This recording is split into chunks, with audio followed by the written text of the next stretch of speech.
Namo tassa bhagavato arahato sama sambuddhassa. Namo tassa bhagavato arahato sama sambuddhassa. Namo tassa bhagavato arahato sama sambuddhassa. So, welcome. Some of the friends we haven't met before. Good to see you, good to have you here. So, tonight, this is the 11th session of exploring the Dhammapada. For those who haven't been here before, we are actually studying this book. It's called Dhammapada, and it's a compilation of verses. And the verses actually was believed that they were spoken by the Buddha, and come from about 300 something stories. Is actually circumstantial. When the Buddha gave this teaching is according to different situation. So it's circumstantial. So some of the verses actually relate to one story. There's one story, it could be like 3 or 4 verses. That's why within this little book there are 423 verses, but there are only 300 something stories. So this is the 11th session, so we have been studying this book for the last 11 months. So tonight we do the sharing part first. So last month we did skillful effort, right? Right efforts. So I just wanted to remind you about right efforts is how to live our life. The way to lead our life is, okay. I missed that animation. But anyway, so there are 4 parts to skillful efforts, as I have talked about last time. Divided into 2 sections. One section is the weeding part, and one section is the planting part. So the weeding part is, let's go to the planting part first. Let's talk about the wholesome ones first. Planting. So planting and cultivating, maintaining and multiplying. It talks about the wholesome seeds, wholesome actions, wholesome deeds. So I always use the analogy of seeds when we talk about skillful effort. As if like we are planting, putting new seed into the ground, and we're looking after it, so we're cultivating it. So when it sprouts, when it becomes a seedling, we maintain and hopefully it will multiply. So that's the same as our wholesome actions. And then there are the weeds. So in order for the seeds to be growing healthily, then your field has to be free of weeds, right? Excuse me. So how can we prevent weeds? So we need to make sure that we work the land when we plant the seed. And then after we plant the seed, what do? We need to weed the seed. We need to overcome the obstacles, the difficulties. So as I always say, skillful effort is just like pulling out weeds. The weeds are comparable to unwholesome seeds. Because of having unwholesome seeds, it's possible that we will behave unwholesomely. Without that seed, we won't. But with that seed, it's very likely. Because why? A lot of us do not have very strong mindfulness, do not have very strong balance of mind. We call equanimity. So when things don't work out, or when things become unpleasant, or when things become not the way that we want, then these weeds will start to flourish, right? And so we need to prevent, we need to overcome. So that's why I said it's always like pulling out the weeds, as this little piggy pulling out the weeds. So after pulling out the weeds, then we use the fertile land to plant. So like planting beautiful flowers like tulip or daffodils or peonies or whatever, or even vegetables or fruits. So in order to have a fruitful harvest, one needs to make sure that the land is kept clean and free of weed, and make sure the seed is healthy when you plant it, and after you plant it, make sure you actually look after it well. But of course, whether the seed will sprout into bearing fruits is really, we are just one of the factors of many factors, and we are just one of the conditions of many conditions that bring the seed to fruition. But the skillful effort is very important, and these seeds, we are always comparing them as the mental seeds, our mind. Okay, so we talk about the right efforts. The right efforts is what's going on in our mind. Are we able to prevent and overcome the unwholesome one? And then we plant, cultivate, and maintain and multiply the wholesome ones. So we talked about that last time. So reflections of the last class was, do you have any weeds that need to be removed? How well have you done this? So the floor is open to all of you, over the Zoom or in here. So somebody has actually sent an email, and let me share what she wrote first. She said, I still have a lot of weeds, but it is a constant effort that I need to put in, but I don't bash myself anymore of having those unwholesome seeds. And she said, I'm trying my best, I don't bash myself. And that's very nice that you stop bashing yourself, you don't beating up yourself. You stop beating up yourself, because when you stop beating up yourself, you start to love yourself. And when you start to love yourself, you become mellower, you become softer. And when you're mellower, when you're softer, it's likely, very possibly, that you will be more gentle and softer and more mellow towards others. Okay, so thank you for the sharing over the email. And anybody else wants to share from the last class, the reflections? Do you have any weeds? Yes, okay, the lady at the back first, Laurie. I wasn't here for the last class, but I feel that... You have a mic? Yeah, please. But use the mic, because the Zoom people can also hear. Thank you. I wasn't here last time, but I feel that we need weeds so that we can become, that we can cultivate, we can, Exactly. So weeds are part of our life. It's an everyday thing that we will have something that, if we didn't have weeds, then we will not be able to progress, or there's nothing to, nothing. Because you think that you are so perfect. Yeah. We're not Having perfect. weeds actually is a lesson. Yeah. Oh, I see it, but only when you are able to see it. Yeah. But a lot of times we hard to see. are not able to see those are weeds. Yeah. That's the problem. That's kind of like, I have that thought. I said, like we're always weeding something. That's good. That's good. Yeah. That's so good. That's where you can, progress, and we Exactly. can That's good. Thank you for sharing. What's your name? Anila. Anila. Okay. Laurie. Thank you, Anila. Thank you. Nice. Thank you, Sifu. Yeah.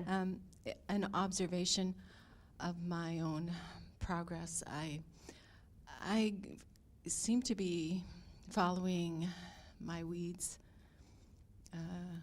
not following my weeds, but it goes in seasons where I have a lot of weeds, and then I become very diligent, and I'm pulling my weeds, and I'm taking care of everything and doing everything, and then I get, I don't know, the obstacles come in. I don't know whether it's laziness or drowsiness or just complacency. But then the weeds start growing, and then it's like, oh dear, I have to start weeding again. And it seems to be hills and valleys, so. It's very normal. Mm-hmm. Yeah, we all have a lot of weeds, and it's good that you keep pulling it out. You keep pulling it out. You keep pulling it out, and before long, oh, those weeds are back. Those weeds are back, and it's not wrong, and it's not. Don't be pessimistic, and don't think that you are actually regressing. You're actually progressing, because these weeds have roots. Sorry about that. They have very strong roots, and they keep coming back seasons after seasons, and until one day we don't sort of get annoyed of seeing those seeds. We don't get apprehensive, and we welcome those seeds, those weeds, and those weeds don't get onto our nerves anymore. Then we don't need to pull them at all, because they don't bother us, and they won't stir us up. It's just like seeing conditionality, right? They don't bother anymore, so why bother? And when you don't bother those seeds won't bother those weeds won't bother you too. This is how I see it. Yes, pulling it out is one way, but seeing why the weeds come up is very important. Seeing the causes of those weeds are very, very important. If you don't see those causes, the root causes of those weeds, tell you, no matter how hard you try to weed, it will still come up. You have to remove the root causes. And pulling it out is one way, but seeing the root causes, really, that's the only way. Okay. Thank you, Siva. Thank you. Thank you. Nice. Anybody else? Anybody over Zoom? Hi, Catherine.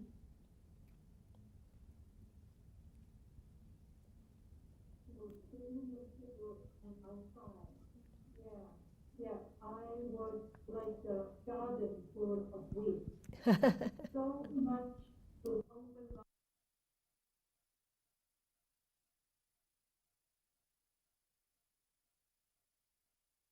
Now, that one company is the right, putting in the right effort, all right effort, and then to guard it is most important. And I find out how to guard it is to become aware of my shortcomings. Yes. Before, I wasn't even aware of what I did wrong, and I always think I'm right. Yeah. But now at least I notice. And then I try to shorten my list of shortcomings. And then I will try to walk the talk and not the talk. And then try to be a better being now and then in the future. Wow, your lawn company is growing, getting more business. Great, thank you. Thank you, Catherine. Is that all? Yeah. Okay, thank you. That's great. Yeah. Anybody else? I remember I read a teaching somewhere a long time ago, years ago, I think by a Chinese Zen teacher. He said, if you see a garden full of weeds and you say, oh gosh, I better leave it, leave it, so let it die out by itself, right? I tell you, those weeds will grow. But he said, if you pull out those weeds, at least you pull out 2 or 3 a day, eventually that garden will be clear. You just have to be patient and persevere through that kind of work. And it is a lot of work, really. And sometimes it's very upsetting, and sometimes it's very frustrating, and sometimes we don't have that patience. And sometimes we have so many different reasons for not doing it. Right? Sometimes it's so tiring.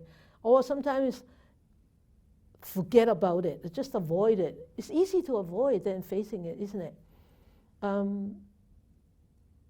But yeah, you can avoid it. You can run away from it. You can be angry with it. You can be frustrated with it. You can do anything with your own weeds. It's none of anybody's business. It's your own business. And see if you have, in your next life, see if you have this parami to become, or a merit to become a human being and to encounter the teachings again and to be able to practice and pull out weeds. If not, then wait until next life, or next life, or next life. Who knows, right? Who knows? Nobody knows. So that's why I always say, yes, sometimes there's facing up the challenges, face to face is very difficult. It's unpleasant, very unpleasant, but it's a good weed. It's a very worthwhile weed to pull. Yeah. Yes, please. You have to use the mic, otherwise the Zoom people cannot hear.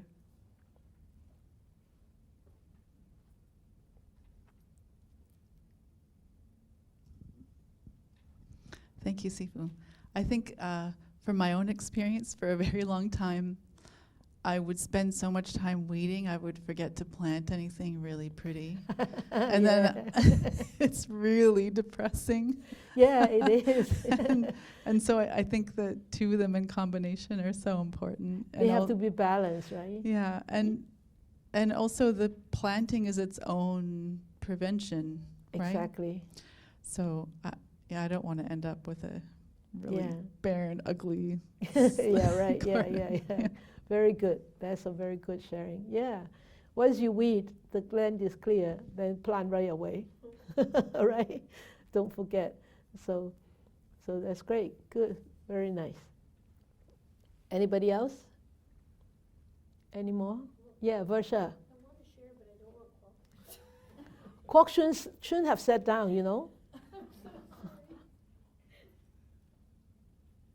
Kwok shouldn't have sat down. Never mind. Thank you, Kwok. Just all of this conversation is making me think of my personal experience, which I wasn't going to share, but I found that at that point in life where I decided I wanted to extract weeds, mine were like big with deep roots, and I was like, I'm going to do this, and I did. And there was all this self-congratulations, but what I didn't see were all the subtle little weeds underneath. And I went, ugh. Yeah, right. But the experience with the big weeds, it makes me realize that it's worthwhile to even tackle the little ones. So yeah, because if you don't take out the big weeds, how can you tackle the little ones, right? So there's always hope. There's always hope there. Okay, so always bear in mind that the Buddha's teaching is very positive. It's not pessimistic at all. And then he always said that human life is so precious, and make full use of it every moment. That is so positive, and so proactive, right? So yeah, great, thank you. Ali, yes. Thank you, Sifu. I was also aware of what I have to clean. Yeah. And then I realized I was wanting to do like Eva said, to plant, or because I realized as Lori it was cyclical. Yeah. And then I realized my eyes are not the same as they were. So I'm able to see them differently. Yes. And my first realization have to be to hold myself, to support myself, and embrace myself in these new eyes, because my mind can trick me that weed is the same, but not. Yeah. These eyes are different, this body is changing because I'm practicing, and Buddha confirmed this works. Yes. So I have to support myself this is working. I'm working. How can I be the same as I was? Exactly. Yeah. So the realization was, because I was sending lots of metta, and I was saying, no, metta will save me. Metta will save you. And then I realized I was having to understand that I can send love, or I can realize I am love. Yes, of course. And if you're not love, you cannot send love. yeah. If you don't have love, you cannot send love. Yeah. Yeah. And I think that I was starting to do planting of, and my conscious, Yeah. okay, yes, I have them, but that's what I am, as Yeah. Anila said. Yeah. And then We all have those good seeds. It's just been masked by the weeds. That's all. mhm. And as we keep as we keep pulling, the good seeds will have a chance to grow, to sprout. Yeah, one day. One day. Oh, gradually, every day. Every day. If we put 2-3 weeds out, you see, more space for the good seeds, right? Yeah. Keep doing. That's why patience, perseverance, persistence, determination. This is I kept repeating, and reminding myself and reminding you too. These are very, very important virtues to cultivate. Okay? Thank you. Good. Thank you. All right. Okay, then let's go. It's going to be a long session. So we have, before that, we have studied a few, and these are the past ones. And so we have 2 more explorations of the Dhammapada. Tonight we talk about the mind. And then the next one, the last one, will be talking about the benefits of practice, or benefits of, the benefits that in the Dhammapada mentioned, the benefits of following the path, what kind of benefits we will have. So that means the results, the consequences of following the path, or the consequences of practicing. So it is important.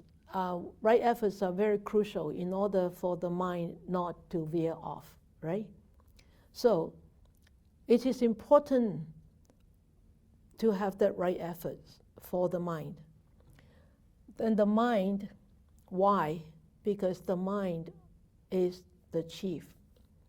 And we need to lead the mind towards the right direction in order for us to actually continue to go towards the right destiny. Okay? So the mind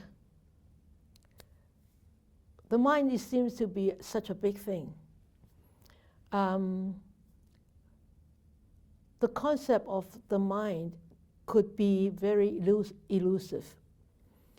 And different culture and different languages really give a different concept about this word, the mind.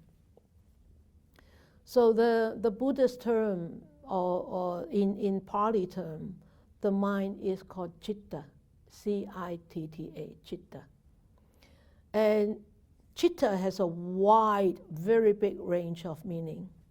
It could include sense perceptions. It could include verbal and abstract thought.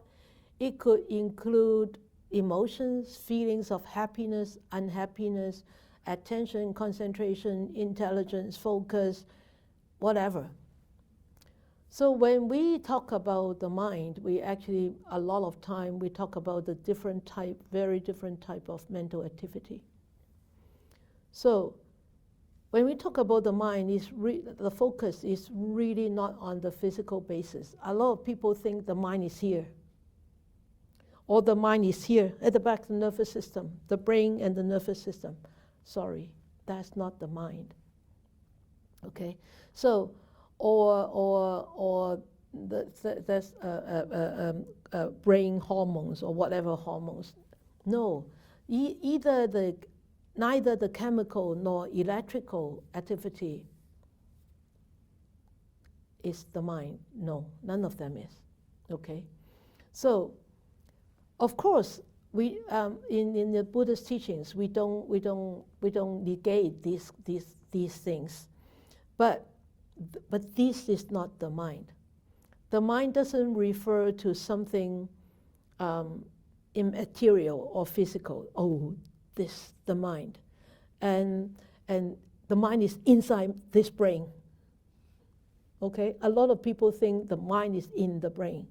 No, the brain is the brain. The brain is the physical part. It's really not the chitta. Okay. So we need to really understand that. Okay. So when you are listening with the mind or with the ears. It's very different. If you just listen with the ears, you don't hear anything. You just hear sound. You need to be listening with the mind, because it's the mind that interprets what you hear. The mind that tells you what you hear. Oh, this time sister is talking about in English. When I talk in Chinese, 你講中文啦?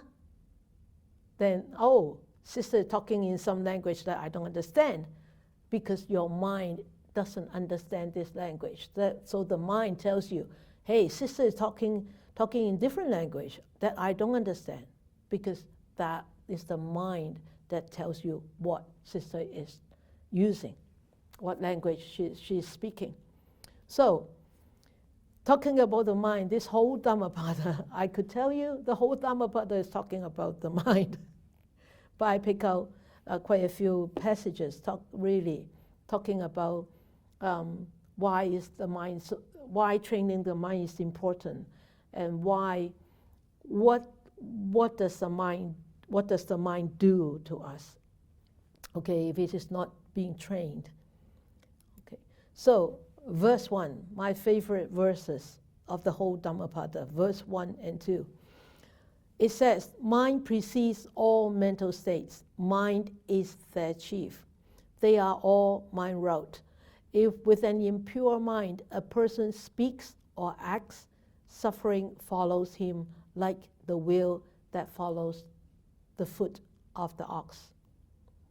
So we all understand it's simple English, right?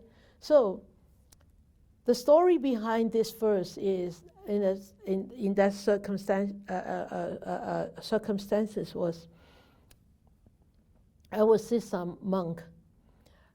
He went to actually visit the Buddha, but he was blind.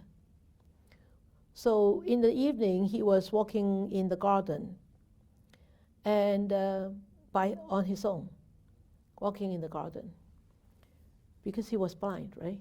And so he didn't see anything on the ground. So next morning, a group of bhikkhus, that mean monks, came to actually pay respect to the Buddha. And they saw this blind monk, in the garden. And they saw so many dead ants and dead insects on the ground. And they accused the monk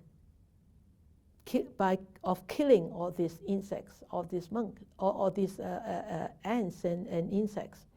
So they went to complain to the Buddha. This monk killed all these insects and ants in the garden. So the Buddha asked these monks, he said, did you really see Chaka? His name is Chaka. Did you really see Chakopala kill all these ants and insects? Did you see it with your eyes? The monk said, no. And the Buddha said, oh, then you didn't see. You haven't seen him killing. So also he had not seen those living insects and ants. So he did not intend to kill these insects and ants. So he did not commit this evil act of killing because he was blind. And also because he has already attained arahantship, like fourth fruition, the fourth fruition of enlightenment.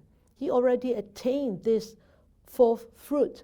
And how could somebody who has attained such a high enlightenment have an intention to kill? So the Buddha asked the question to these monks.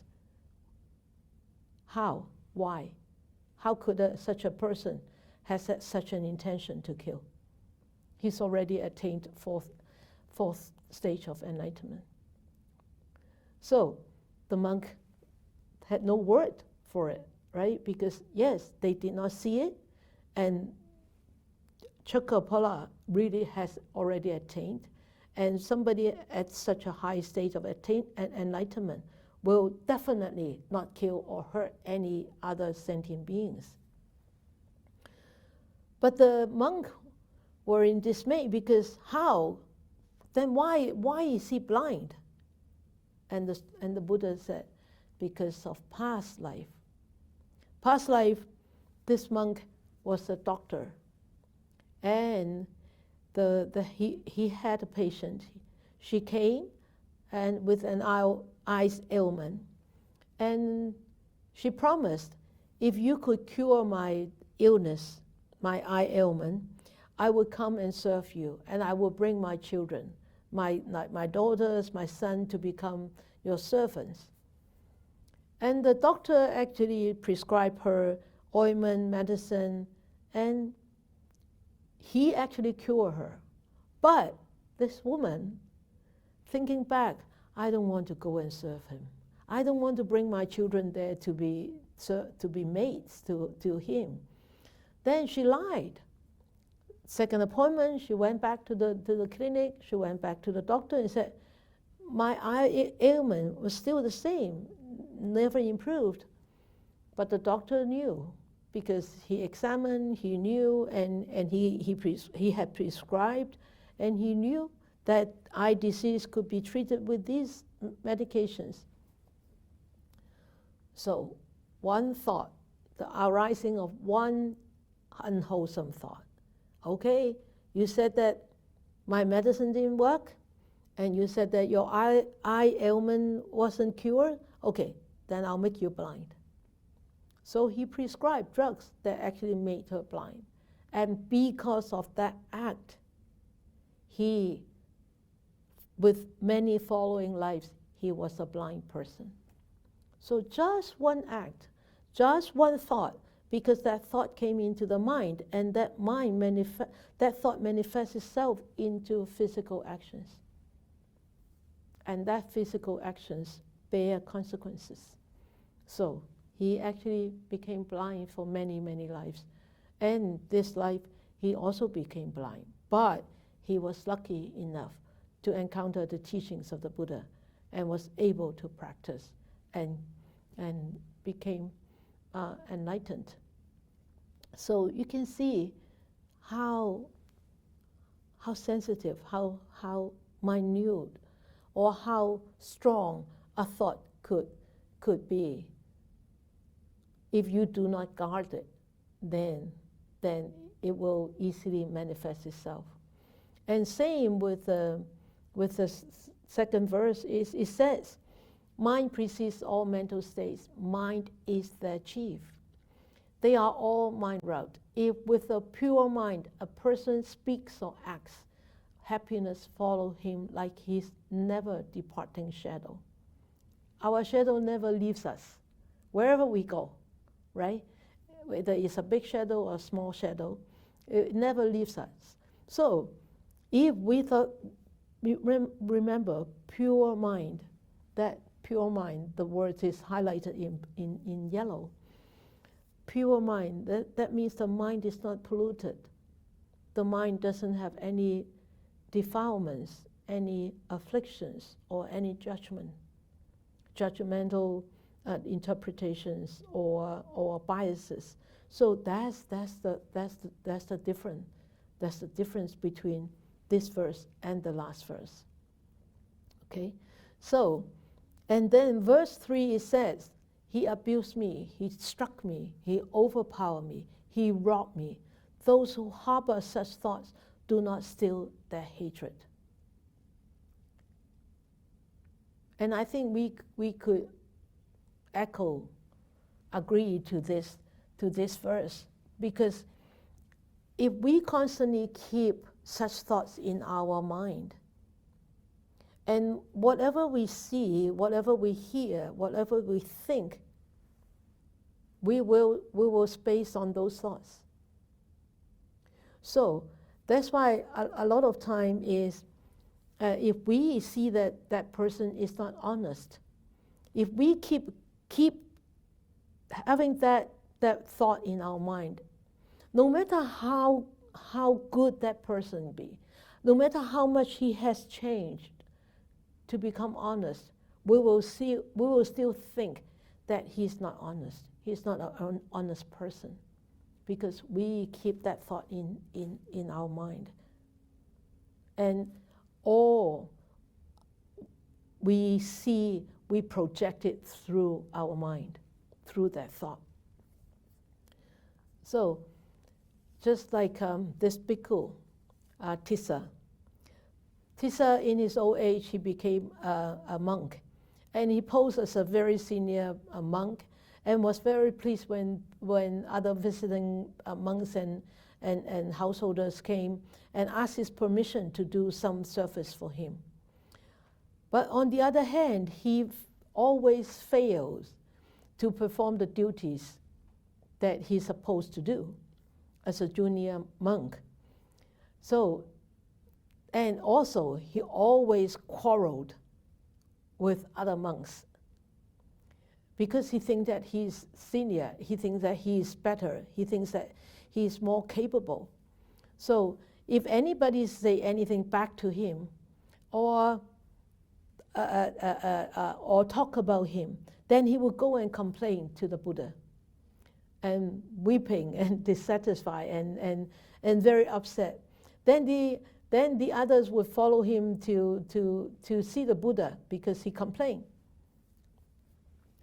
So the Buddha told these monks, he said, do not harbor any thoughts of amity, like animosity, in your mind, because amity could only be appeased by not harboring amity. So if you do not hold any thoughts of amity, then you won't act with amity. But if you do hold any thoughts of amity, then your actions will be full of amity. So that's why the Buddha said, he abused me, he struck me, he overpowered me, he robbed me. If we harbor such thoughts, that inner amity, that enmity inside, that hatred inside, that irritation, that agitation will never be eradicated. They can only be eradicated when people think he abused me, he struck me, he overpowered me, he robbed me. Those who do not harbor such thoughts still their hatred. Hatred can only be stilled by not harboring such thoughts, such irritation, such agitation, such anger, ill will, animosity. So, Tissa, do not become a Tissa ourselves. Because if we do become Tissa, then it's a very unpleasant life that we are living in. And we will also cause a lot of unpleasantness to others. And it harms ourselves, and then it harms others too. Okay? So, in verse 43 it says, neither mother, father, nor any other relative can do one greater good than one's own well-directed mind. So you cannot rely on anybody. The closest, your parents. Okay? So this is a very, very extraordinary story about Soraya. Soraya actually was the son of a very rich man, and he accompanied his friends to go out and in a very luxurious carriage to take a bath. You know, in the old days, or nowadays in some countries, in Japan, they still have public bath, right? What about in India? Do they still have? No more, okay. But this one is talking about India, right? And so he went out in a luxurious carriage to go and take a bath with his friends. And then went in a city called Soraya. And at that moment, he saw a monk, Mahakachayana. He saw a monk walking and adjusting his robes. And he was attracted by this monk. And he said, wow. This Soraya was very young. And he said, wow, this monk complexion is so nice, glowing in gold. And his actions are so gracious. And he thought, wow, how I wish this Thera, this monk, were my wife. Or else the complexion of my wife would be like this monk, glowing. I tell you, this is a very extraordinary story. And as that wish arose in him, his sex changed from a man to a woman. You see, I told you, very extraordinary. Just within that thought, his sex changed to become a woman. And he felt, should I use she? Or should I use he?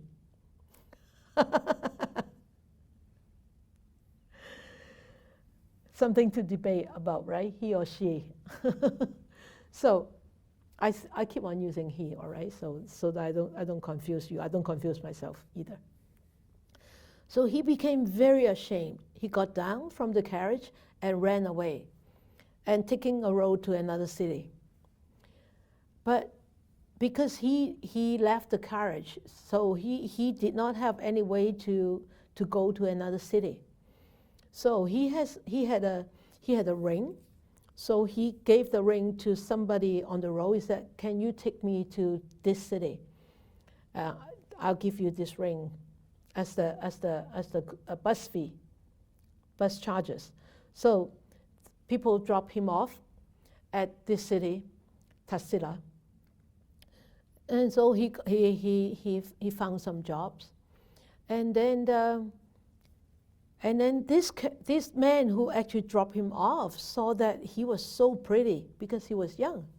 He was so pretty, and so this busman said, "You know, I can introduce you to some rich people in the city. Maybe you can find a good husband here." So, and he did find a good husband, a very rich man, because he was so beautiful. He was a beautiful woman.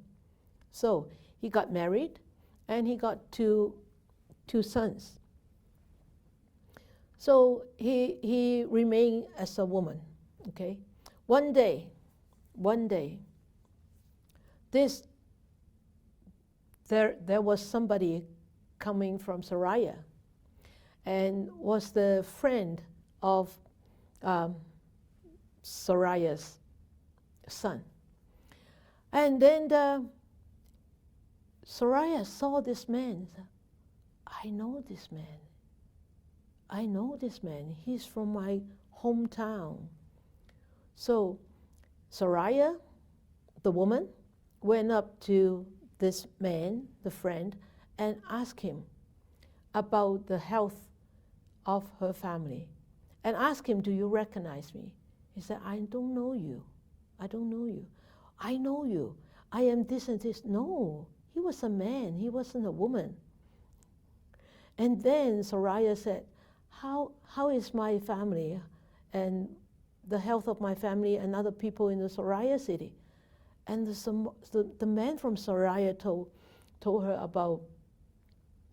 about the rich man's son who disappeared mysteriously many years ago, and when they went out for a bath, and this lady Soraya said, "I am that man." He said, come on, how can you be that man, right? and the lady Soraya told this man, said, he told all the stories about his previous man life, man Soraya. And so this man said, "Wow, you're really that Soraya. What happened to you?" And the lady Soraya told the man, told the friend man, this is what happened was I had this thought of lust that came up, and all of a sudden, of a monk, and all of a sudden I turned into a woman. And the man said, "Well, then you should go and pay respect to this monk and ask for repentance." And the lady Soraya said, "Oh, really? Maybe I can invite the monk to come to my house now to have alms, and I can seek forgiveness." And the man friend actually helped her to invite the monk to come to her house to receive alms. And after the alms, after receiving the offerings, she did seek penitence from this monk after the man's friend told the monk this story. And the lady Soraya seek pardon, and then the monk said, "Please get up, I forgive you." And as soon as those words were spoken, the woman changed back to become a man Soraya. So how extraordinary, right? So how could one experience two within one single existence, with one single body, undergone change of sex? Not by operation, but because of the thought.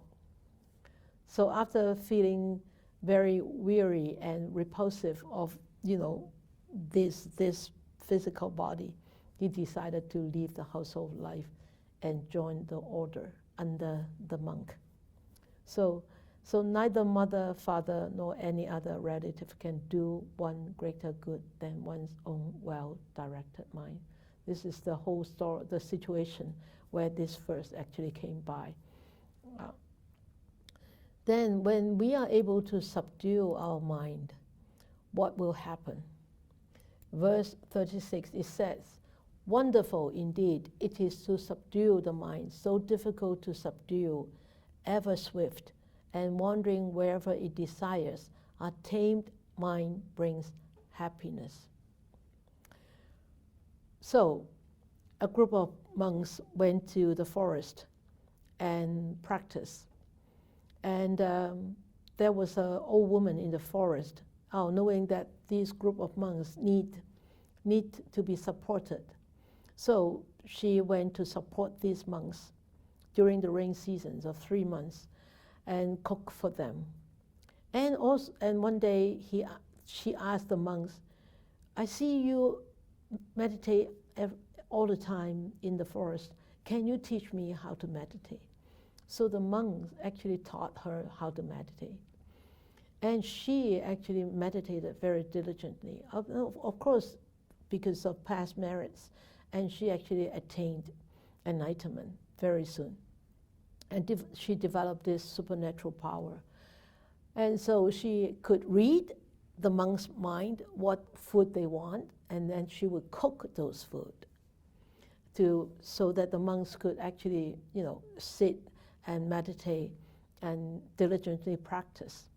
So at the end of the rain retreat, all these monks actually attained very, very good result. And so they went back to report to the Buddha of their of their progress during these 3 months of rain retreat. And then when they were reporting to the Buddha, there was this monk there. And hearing that, oh, this monk spent 3 months in the forest without have to worry about food, and then this old woman, Matika, always able to bring whatever food they wish for. And maybe I should go to this forest to practice. And he did go. And whenever he thought of some food, Matika would bring that food to him. And then this thought came, said, wow, Matika knows what I want for food. Maybe she also knows that my meditation is not very good. Maybe I shouldn't sit here because she would know everything. And I don't want her to know about me. And I think I better go. I better go home because she can read my thoughts, and she can read everybody's thoughts. I better go. I shall go back. I don't want to stay anymore. Then he went back. And he told the Buddha that he could not stay in the village, in the forest, because he was afraid that the Matika might detect impure thoughts in him and all these impurity in him. So the Buddha then asked him to observe just one thing. That is, to control your own mind. And go back to the forest. And he went back, and not to think of anything else, not to think about Matika, whatever things she sent. Do not think about anything. Just think about how to have your mind in control. And very soon, he actually attained arahantship. So, you know how tricky our mind is? Very tricky, very tricky. So, and verse 36, it says, let the discerning person guard his mind, so difficult to detect and extremely subtle, wandering whenever it desires. Our guarded mind brings happiness. So we know a guarded mind brings happiness, but we all want to guard our mind. However, it's really not easy to keep it guarded 24/7. Because why? Because the mindfulness is not strong. The stream of mindfulness is not continuous. That's why I always say, cultivate the continuity of mindfulness while walking, while standing, while doing chores, or while talking, or while eating. But it's so difficult because the mind is not fully trained, the mind is not fully tamed, and we are not in full control of this mind. So the untrained part of the mind, the untamed part of the mind still can lead us astray. And even though we know a guarded mind brings happiness, and unguarded mind brings unhappiness, but what can we do if we do not have that mindfulness? We're bound to be unhappy. We're bound to be dissatisfied. We're bound to be drowned by all these negativities. So here, and he says, when you do not, because the house, there is this story behind this verse, is a bhikkhu, a monk, very, very disgruntled monk. And when the Buddha actually uttered this verse in Jetavana Grove, this monk was the son of a banker, and they live in Savatthi. And this young man asked a monk who used to go to his house for alms and what he should do to be liberated from the ills of life, like unpleasantness of life. And so the monk said to him, well, you divide your property into 3 parts. You work, because you run a bank, you work, you have income, so you divide your property into 3 parts. 1 part you do business with, 1 part you support the family, 1 part you give to the charity. So this young man said, okay, I'll do that. He did. And then he came back and asked the monk, so what next? What should I do next? He said, first to take refuge in the Triple Gem, that's the Triple Gems, the Buddha, the Dhamma, and the Sangha, and then to observe the 5 precepts: not to kill, not to lie, not to commit adultery, not to lie, not to take anything, not to steal, and then not to take any intoxicants, to take 5 precepts. And then secondly, you can advance into taking the 10 precepts. On top of the 5, you take another 5. And then thirdly, then you can renounce the world and enter the religious order to become a monk. So the young man compiled with all these instructions, and he did become a monk. As a monk, he was taught the very, very, very difficult part of the teachings. It's called Abhidhamma, the analytical part of the teachings. Very difficult. And then he was also taught about the precept part, the Vinaya, and by another. Being taught in this, he thought, wow, so difficult, and so strict, and so many rules, and so much discipline. I can't even go and stretch our arms like this because doesn't look nice. You can see a nun stretching the arms like, oh, doesn't look nice, right? Not presentable. I said, so restrictive, so much discipline, and so much to learn. Oh, I better go back to become a householder. As a result of doubt and discontent, he became so unhappy, and he neglected himself. He neglected to look after himself.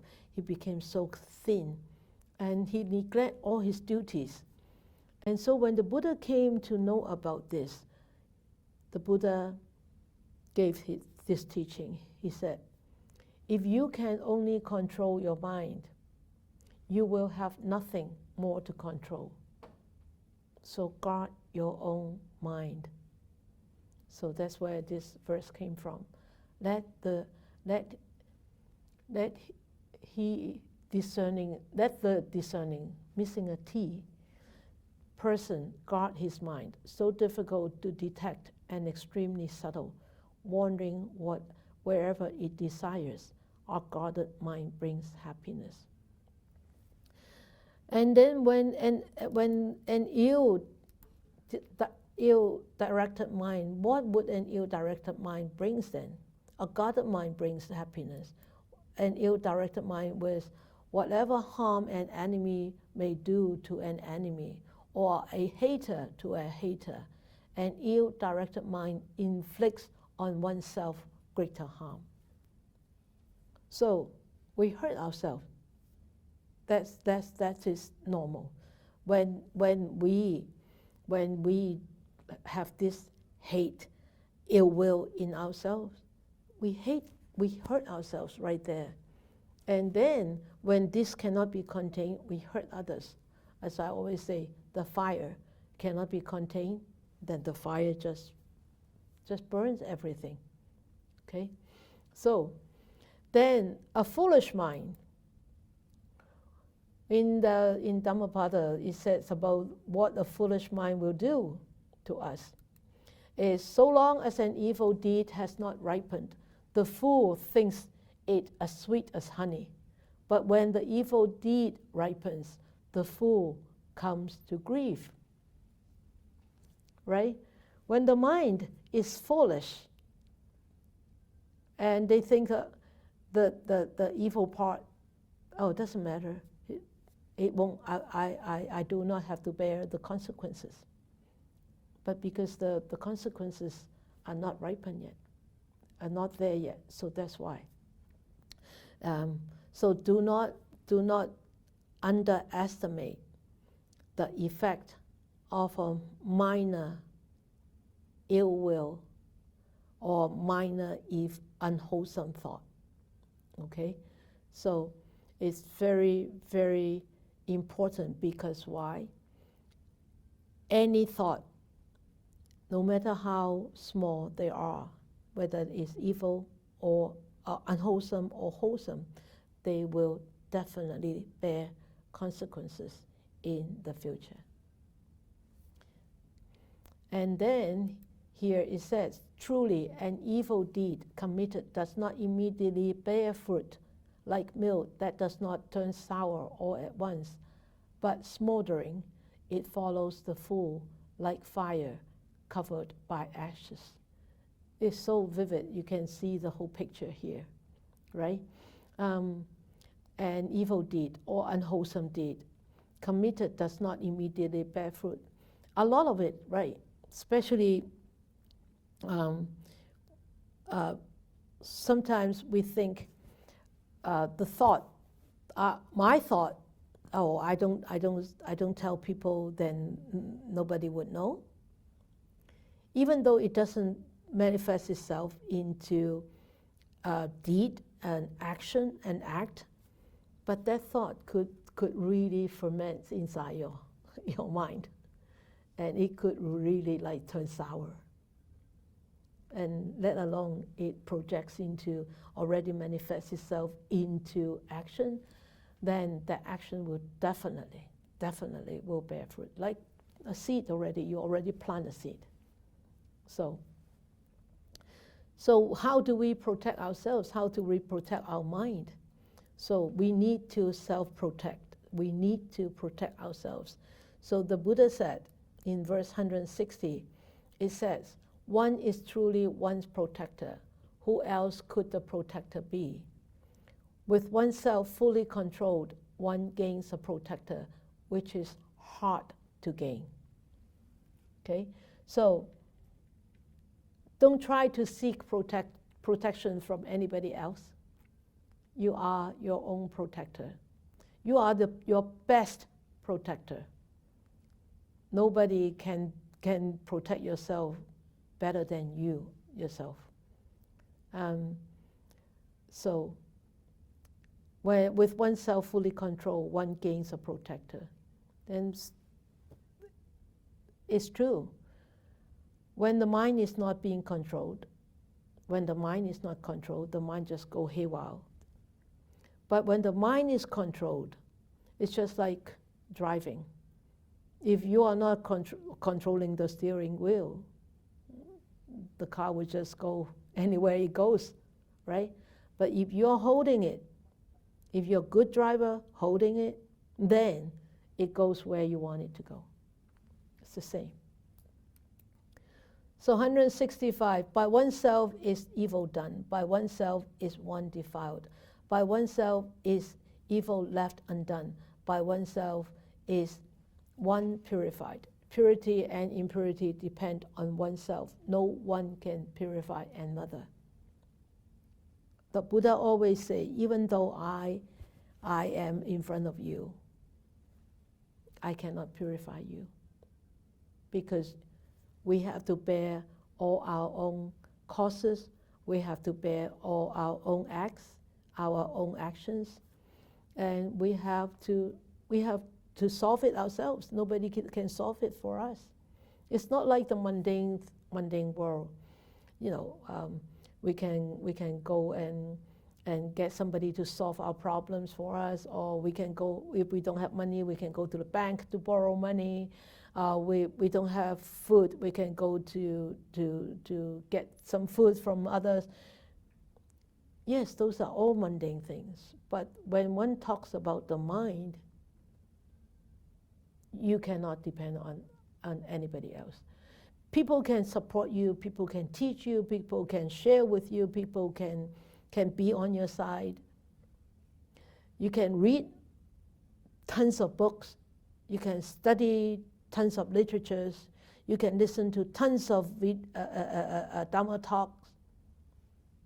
But if you don't do it yourself, nobody can do it for you. So, 166, he said, let one not neglect one's own welfare for the sake of another, however great. Clearly understand one's own welfare. Let one be intent upon the good. So the mind is responsible for our intent. So the intention comes from the mind. So if we have the wrongful intent, then let one be intent upon the good, then we are intent upon the bad. But here it taught us to intend upon the good. That means we try to really cultivate wholesome actions all the time, wholesome thoughts all the time, not unwholesome. But I tell you, unwholesome thoughts is natural. Yeah, it's my phone. Yeah, in my computer bag in there, it's my alarm.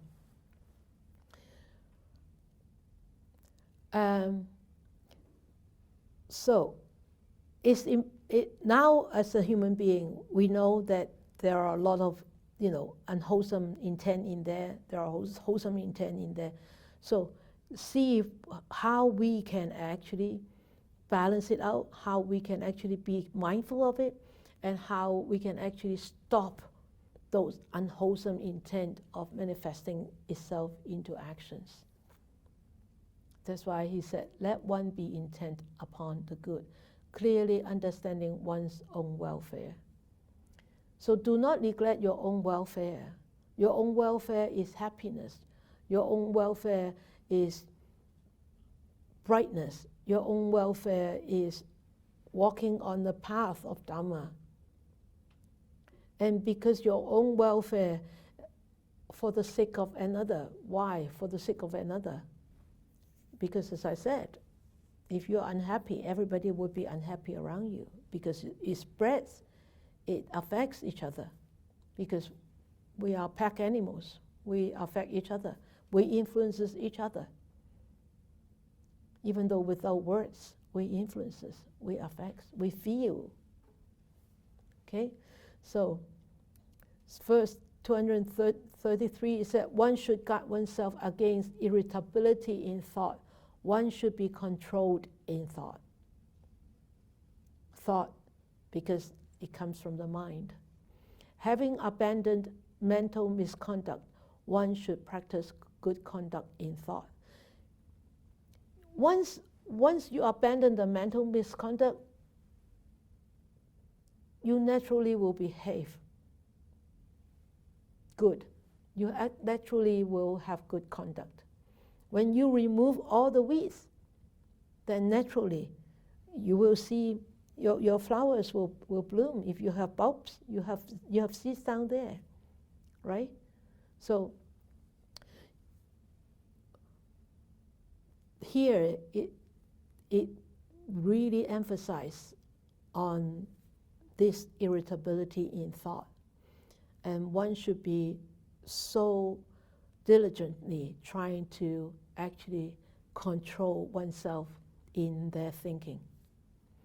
Because thinking, the view, always affects one's actions, whether verbal, whether physical, or whether mental.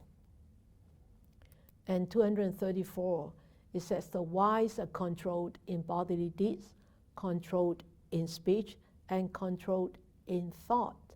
They are truly well controlled.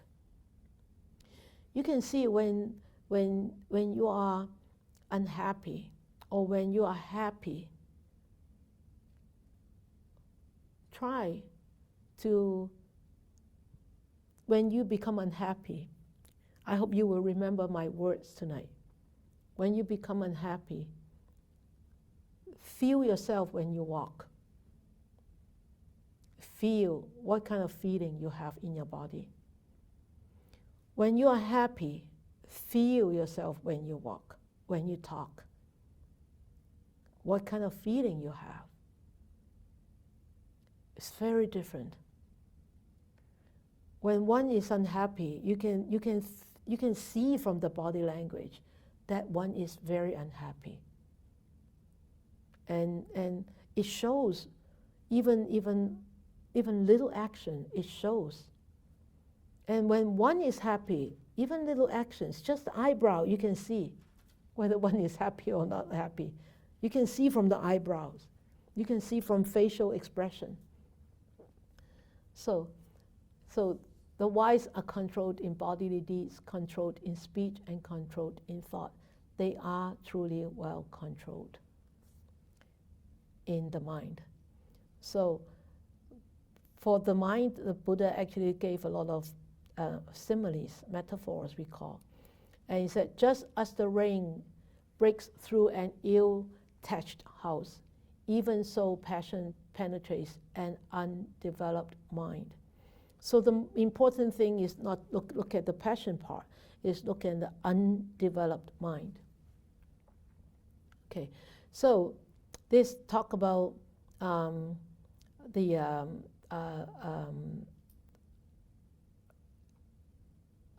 Nanda. Nanda, he is also a monk, and according the Buddha, the Buddha made a journey with another 20,000 very enlightened monks. So on arrival to this city, he actually taught the Jataka story to the assembly of his relatives. On the second day, he entered the city where he recited the verse by,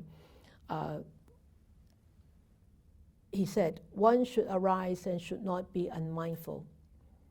So the king, his father, heard the Buddha teaching, and he actually attained the first fruition. And then on arrival to the palace where the king was, the Buddha recited another verse, beginning with, he said, one should practice the Dhamma, or practice the path. And then the king, his father, attained the second fruition. After the meal that his father offered, and he actually talked about Chankandinari Chataka, a story about Chanda, about the virtues of Rahula's mother. So on the third day, there was this marriage of the nephew of Buddha, Prince Nanda. And the Buddha was invited. So the Buddha went to have alms. And he handed, because when they go out for alms, they carry the alms bowl. And he handed the alms bowl to the Prince Nanda. So the prince actually held the Buddha's alms bowl. So after the Buddha went there for alms, and then he was going to leave, so he handed this bowl to Nanda. And Nanda followed the Buddha with the alms bowl in his hand. The Buddha was leaving the palace. So Nanda could not pass the bowl back to the Buddha, right? But you can never pass the bowl back to your teacher. So you have to hold the bowl. But that was the marriage day of Nanda. And then Nanda followed the Buddha, left the palace, and his wife, seeing the husband, my future husband, was leaving with the Buddha, he said, husband, you should come back sooner, okay? You come back sooner. So Nanda followed the Buddha to the residence. Then, when the Buddha went into the monastery, which was offered by Anathapindika at Jetapark, The Nanda was, you know, given back the alms bowl to the Buddha, and the Buddha said, you should become a bhikkhu. You should become a monk. Imagine the monk husband, the new husband went into following the Buddha with the alms bowl and became a monk. And he, because of his being the nephew of the Buddha, and he followed and he became a monk. But living in the monastery, he became so disheartened.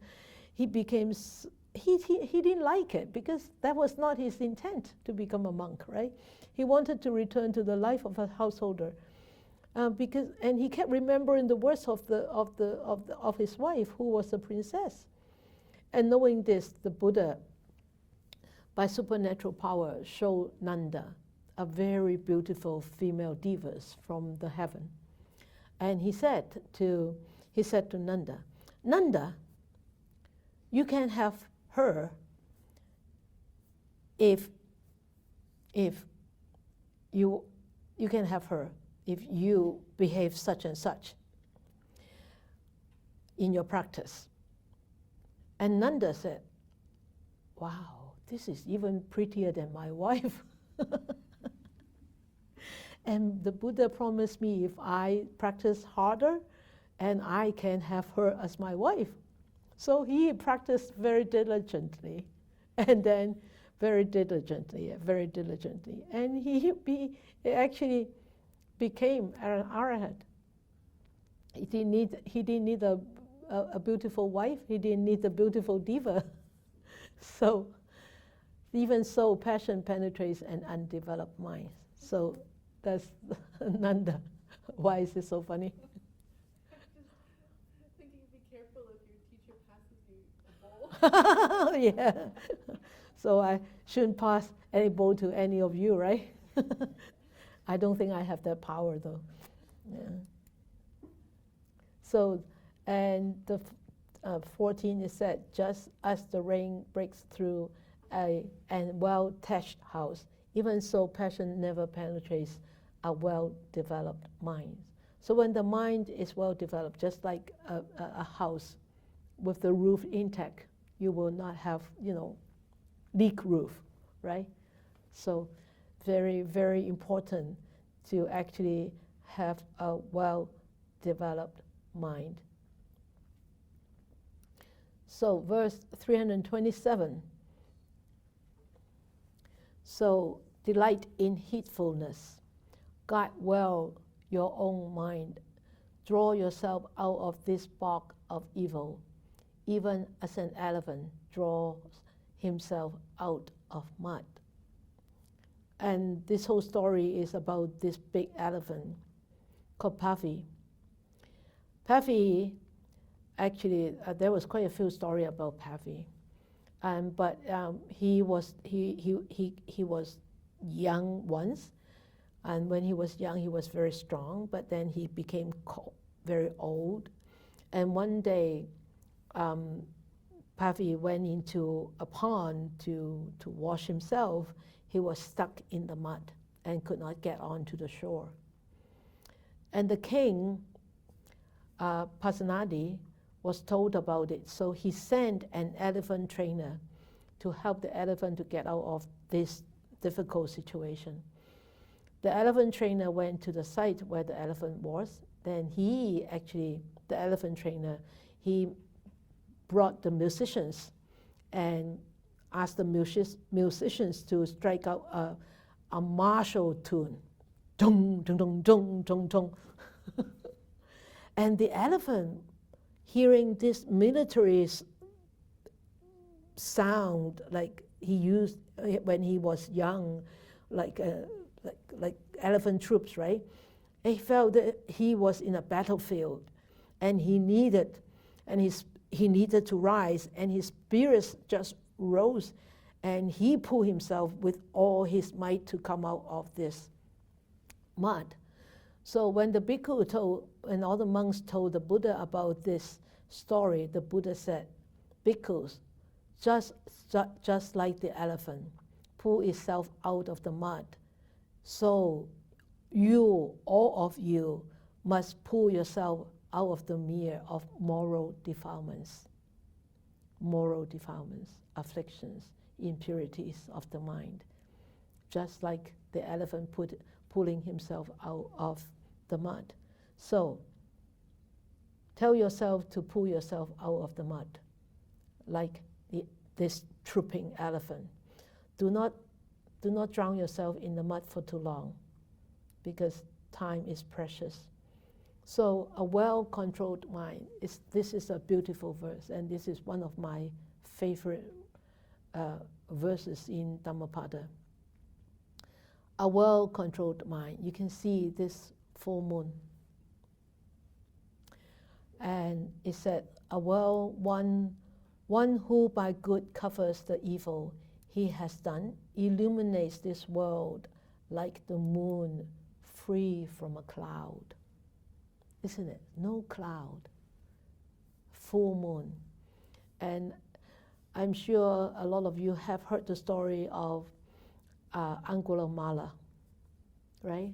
Angulimala, he was the son of a head priest at that time in Kosala, and he was when he was older, he was sent to a very renowned university town, and he was studying under his teacher.